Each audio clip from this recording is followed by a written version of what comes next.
knee, do not bend the knee. And we have a lot to fight for because we have a lot to offer. We're not some junior partner in this relationship that doesn't have a lot to offer. Look, Canada's strong. We can give ourselves far more than anyone can take away. Facing intense pressure and widespread anticipation of either confrontation or capitulation, Canada charted a markedly different course.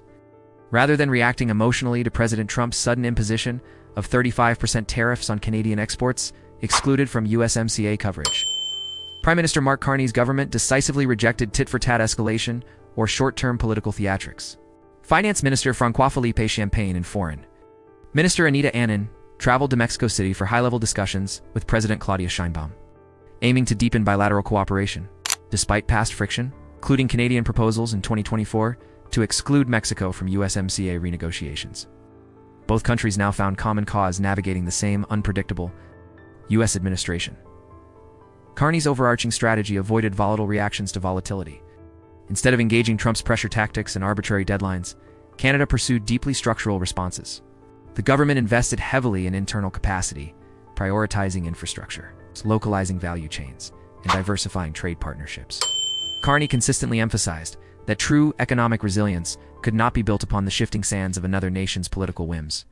Framing the issue as one of national sovereignty and long-term stability, economists noted that while the new tariffs impacted only a small fraction, around 5% of Canada's US-bound exports protected under USMCA, their symbolic weight was heavy, particularly in politically sensitive regions like Ontario's steel and auto heartland. Behind the scenes, a significant development unfolded. Canada and Mexico accelerated plans for a $120 billion northern corridor trade route designed to bypass the United States entirely. This move, alongside Canada's internal rebuilding and measured diplomatic posture, signaled a quiet but determined effort to insulate the nation from external shocks and assert equal footing in future negotiations. The context of Trump's domestic struggles added another layer. Simultaneously, the president faced an unprecedented rupture within his MAGA base over his refusal to pursue full disclosure of the Epstein files.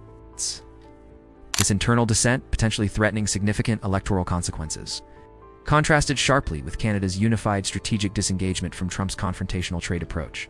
Canada's response stood in stark contrast to other U.S. partners, like South Korea or the EU, signed last-minute deals under pressure. Carney made clear Canada would not accept a template agreement failing its national interests. His government's actions, implementing steel import quotas, tariffs on Chinese steel, Canadian steel, 4 Canadian projects procurement rules, and worker retraining funds, demonstrated proactive defense of key sectors, especially after the separate 50% U.S. steel tariff hit in June.